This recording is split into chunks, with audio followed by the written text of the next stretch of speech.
নমস্কার, এই মুহূর্তে দেখছেন আপনাদের বিশেষ সংবাদ। চলুন দেরি না করে দেখে নিই আজকের গুরুত্বপূর্ণ খবরগুলির শিরোনাম। শুরুতেই থাকছে রাজনীতির কিছু ভিন্ন খবর। একদিকে যেমন চাকদহে এক বিজেপি বিধায়কের জলমগ্ন রাস্তায় সাঁতার কেটে অভিনব প্রতিবাদের খবর থাকছে, তেমনি অন্যদিকে পার্ক সার্কাস স্টেশনের দখলদারি নিয়ে শ্রমিক ভট্টাচার্যের রাজ্য সরকারকে তীব্র আক্রমণের খবরও আমরা তুলে ধরব। এরপর থাকছে তৃণমূলের অন্দরের খবর। হুগলির একটি স্কুলে তৃণমূলের বিধায়কের বিরুদ্ধে সাংসদ রচনার ক্ষোভ এবং আসন্ন ভোটের আগে রাজ্যে ফিরে আসা পরিযায়ী শ্রমিকদের মন জয় করতে তৃণমূলের বিশেষ উদ্যোগ নিয়ে বিস্তারিত তথ্য থাকবে। জাতীয় রাজনীতিতে চোখ রাখলে দেখব রাহুল গান্ধীর কিছু মন্তব্যে কেন অসন্তুষ্ট নির্বাচন কমিশন এবং কিভাবে 1 কোটিরও বেশি ভুয়া আধার কার্ড নিষ্ক্রিয় করল কেন্দ্র। অর্থনীতির খবর থাকছে দুটি গুরুত্বপূর্ণ খবর। 11,000 কোটি টাকার 4টি রেল প্রকল্পে কেন্দ্রীয় মন্ত্রিসভার অনুমোদনের খবর এবং আমেরিকার সঙ্গে বাণিজ্য সংঘাতের মধ্যে ভারতের F-35 যুদ্ধবিমান প্রত্যাখ্যানের খবর। এছাড়াও শিক্ষার্থীদের জন্য থাকছে দারুণ খবর। তরুণের স্বপ্ন প্রকল্পের একটি বড় আপডেট এবং শিক্ষার্থীরা কবে ট্যাবের টাকা পাবে সেই তথ্য আমরা দেব। সবশেষে থাকছে একটি বিশেষ সাংস্কৃতিক খবর। নতুন বছরে কলকাতায় মুখ্যমন্ত্রী মমতা বন্দ্যোপাধ্যায়ের একটি বিশেষ সঙ্গীতানুষ্ঠান হতে চলেছে। এই ছিল আজকের খবরের শিরোনাম। বিস্তারিত খবর দেখতে আমাদের সঙ্গেই থাকুন। আর এমন সব গুরুত্বপূর্ণ খবর সবার আগে জানতে আমাদের চ্যানেলটি লাইক এবং সাবস্ক্রাইব করতে ভুলবেন না। এবার দেখে নেওয়া যাক বিস্তারিত খবর। জলমগ্ন রাস্তায় বিধায়কের অভিনব প্রতিবাদ, সাঁতার কেটে বিক্ষোভ চাকদহে। নদিয়া জেলার চাকদহে জলমগ্ন রাস্তার প্রতিবাদে এক অভিনব বিক্ষোভ দেখালেন বিজেপি বিধায়ক বঙ্কিম ঘোষ। 1 মাসেরও বেশি সময় ধরে জল জমে থাকায় স্থানীয় বাসিন্দারা চরম দুর্ভোগে পড়েছেন। এর প্রতিবাদ জানাতে তিনি জমা জলে সাঁতার কেটে এবং চান করে বিক্ষোভ দেখান। বিধায়কের সঙ্গে এই প্রতিবাদে অংশ নেন তার দলের আরও কয়েকশো কর্মী সমর্থক। এই রাস্তাটি অত্যন্ত গুরুত্বপূর্ণ, কারণ এর পাশেই হাসপাতাল, বাস স্ট্যান্ড ও স্কুল রয়েছে। প্রতিদিন প্রায় 1.5 লক্ষ মানুষ এই রাস্তা দিয়ে যাতায়াত করেন।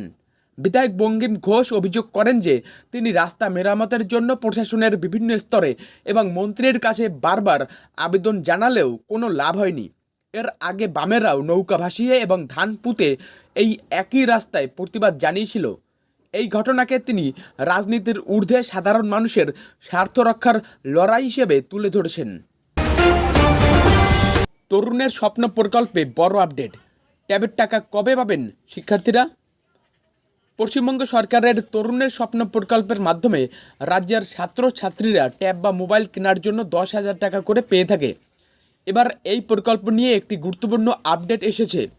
শিক্ষা দপ্তর সূত্রে জানা গেছে, এই বছর শিক্ষার্থীরা যাতে সরাসরি তাদের অ্যাকাউন্টে টাকা পায় তার জন্য বিশেষ ব্যবস্থা নেওয়া হচ্ছে।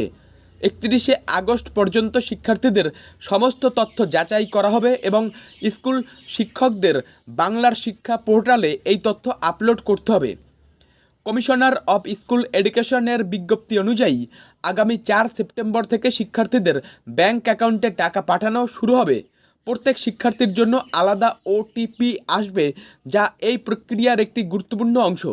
মুখ্যমন্ত্রী মমতা বন্দ্যোপাধ্যায়ের এই প্রকল্পের মূল উদ্দেশ্য হল ডিজিটাল শিক্ষার প্রসারের মাধ্যমে শিক্ষার্থীদের অনলাইন ক্লাস এবং শিক্ষামূলক অ্যাপ ব্যবহারের সুযোগ করে দেওয়া। সরকারি ও সরকার পোষিত স্কুলের পাশাপাশি মাদ্রাসা এবং সংখ্যালঘু বিদ্যালয়ের ছাত্রছাত্রীরাও এই প্রকল্পের সুবিধা পাবেন। পার্ক সার্কাস স্টেশনের দখলদারি নিয়ে রাজ্য সরকারকে তীব্র আক্রমণ শ্রমিক ভট্টাচার্যের। কলকাতার পার্ক সার্কাস স্টেশনে অবৈধ দখলদারি এবং অরাজকতা নিয়ে রাজ্য সরকারকে কঠোর ভাষায় আক্রমণ করেছেন বিজেপি নেতা শ্রমিক ভট্টাচার্য। তিনি অভিযোগ করেছেন, শহরের একটি গুরুত্বপূর্ণ স্টেশনের নিরাপত্তা ও পরিচ্ছন্নতা বিঘ্নিত হচ্ছে। সম্প্রতি শ্রমিক ভট্টাচার্য সংসদের ভিতরে রেলমন্ত্রী অশ্বিনী বৈষ্ণবের কাছে এই বিষয়টি নিয়ে প্রশ্ন তোলেন। জবাবে রেলমন্ত্রী জানান, রেল কর্তৃপক্ষ বহুবার অবৈধ দখলদারদের সরানোর চেষ্টা করলেও রাজ্য সরকারের পক্ষ থেকে কোনো সহযোগিতা মেলেনি। শ্রমিক ভট্টাচার্য আরও জানান, এই স্টেশনে নোংরা আবর্জনা এবং অসামাজিক কাজকর্মের কারণে যাত্রীদের চলাচল প্রায় বন্ধ হয়ে যায়। রাজ্য সরকার নীরব থাকায় রেল একা কিছু করতে পারছে না। যাত্রীদের নিরাপত্তার জন্য রেল যদিও নিজেদের উদ্যোগে আরপিএফ এবং সিসিটিভি ক্যামেরা বসিয়েছে। এই ঘটনাটি কলকাতার রেল স্টেশনগুলির নিরাপত্তা নিয়ে নতুন করে প্রশ্ন তুলছে। কলকাতা মাতবে সুরের মূর্ছনায়, নতুন বছরে মুখ্যমন্ত্রীর বিশেষ সঙ্গীতানুষ্ঠান। নতুন বছরে কলকাতার রাজডাঙ্গা খেলার মাঠে এক অন্যরকম সাংস্কৃতিক সন্ধ্যা আয়োজিত হতে চলেছে। এই বিশেষ কনসার্টটিতে মুখ্যমন্ত্রী মমতা বন্দ্যোপাধ্যায়ের লেখা ও সুর করা মোট 32টি গান পরিবেশিত হবে। এটি একটি বিরল সুযোগ, কারণ এর আগে তার এতগুলি গান একসঙ্গে কোনো মঞ্চে শোনা যায়নি। 12 জানুয়ারি যুব দিবস উপলক্ষে এই অনুষ্ঠানটির আয়োজন করা হয়েছে।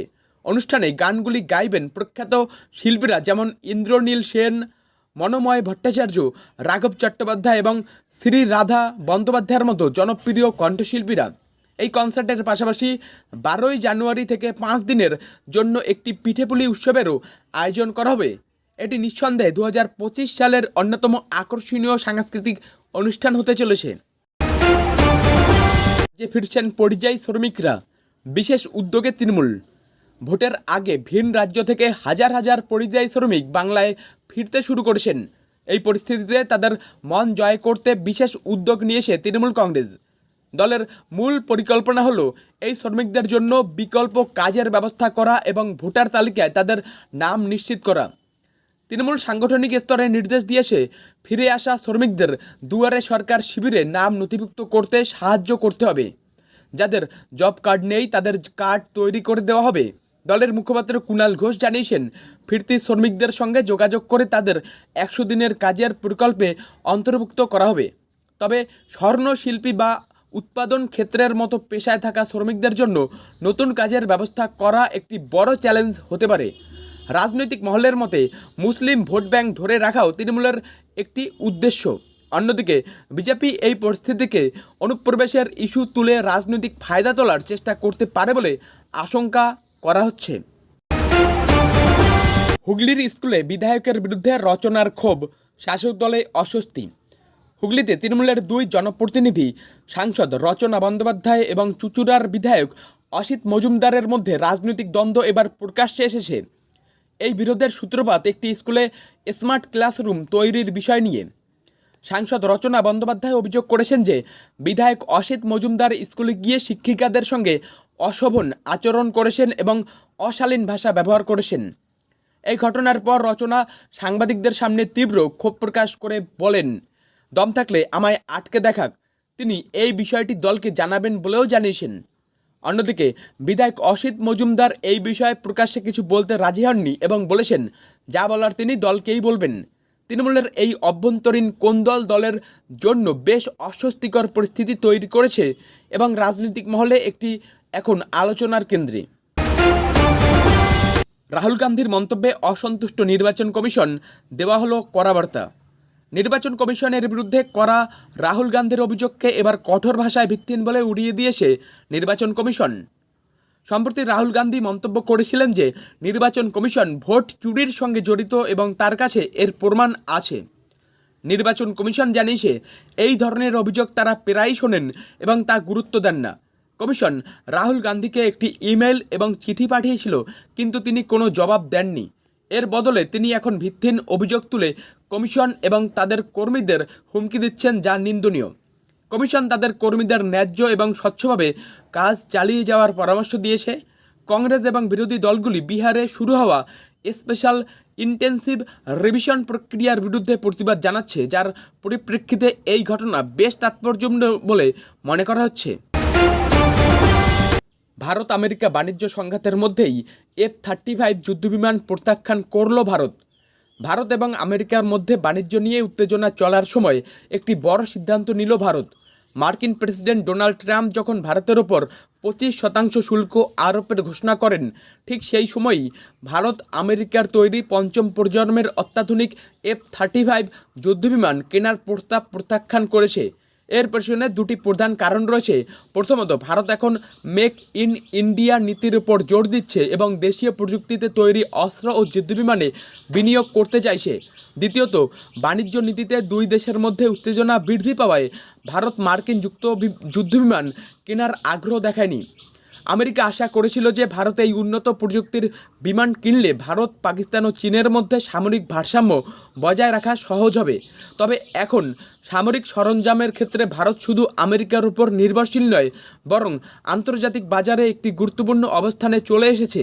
তবে বাণিজ্যিক লোকসান এড়াতে প্রাকৃতিক গ্যাস এবং সোনার মতো পণ্য আমদানি নিয়ে দুই দেশের মধ্যে এখনও আলোচনা চলছে। ভুয়া আধার রুখতে কড়া পদক্ষেপ, 1 কোটির বেশি আধার কার্ড নিষ্ক্রিয় করল কেন্দ্র।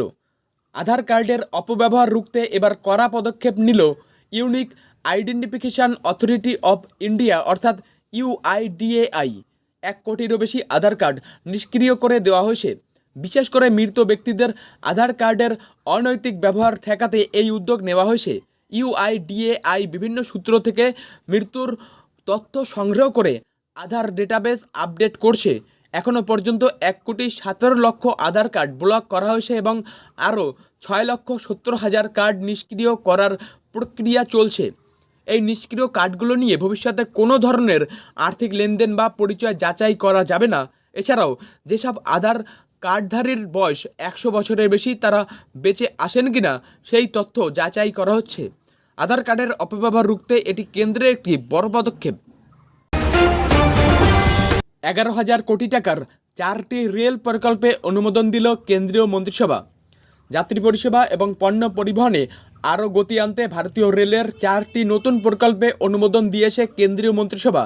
এই প্রকল্পগুলির জন্য মোট 11,169 কোটি টাকা বরাদ্দ করা হয়েছে এবং 2028-29 সালের মধ্যে কাজ শেষ করার লক্ষ্যমাত্রা নেওয়া হয়েছে।